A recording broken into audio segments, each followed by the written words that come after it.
ناک میں پانی ڈال کر ناک سنکنا، ناک جھاڑنا جس کو آپ کہیں، لیکن جس نے نہیں سنا ہے وہ بولے گا ناک جھاڑنا کیسا ہوتا ہے یہ؟ یعنی ناک آدمی کیا کرتا ہے، ناک میں جو بھی ہے پانی لیا اس نے، اب کیا کرنا ہے، اس کو نگلنا ہے ناک کے راستے سے، ہاتھی بھی نہیں کرتا ہے ایسا، اس کو کیا کرنا ہے، واپس سے باہر ہوا کے ساتھ زور سے سنکنا، اس کو کیا کہتے ہیں، ناک سنک۔ اس کے لیے لفظ کیا ہے، استنثار،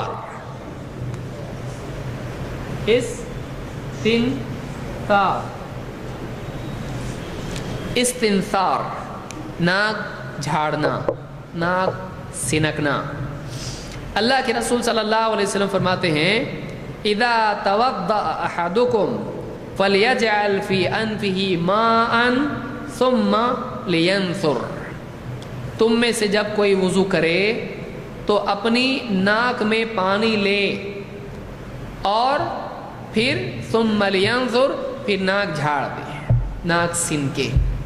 تو اس میں یہ بات معلوم ہوئی کہ وضو میں کیا کرنا ہے، جب بھی وضو کرے گا اس نے کیا کرنا ہے، ناک میں پانی ڈالنا ہے۔ اس کو کیا کہتے ہیں، وہ ٹیمپرری پانی ہوتا ہے، ناک میں پانی لیا اور اس کو کیا کرنا ہے، اس کے بعد استنثار، استنشاق اور استنثار باہر، تو اس کو کیا کریں گے، استنثار باہر نکال دینا اس کو، تو استنثار اس کو آپ کہیں گے۔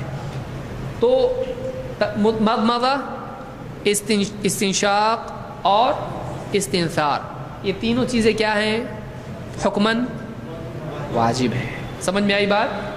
تو ہر وضو میں مضمضہ، استنشاق اور استنثار کرنا تینوں بھی لازم ہے۔ حکم کس نے دیا ہے، وما آتاکم الرسول فخذوہ فلیحذر الذین یخالفون عن امرہ، تو اس میں یہ معلوم ہوتا ہے کہ رسول کا حکم ماننا لازم ہے۔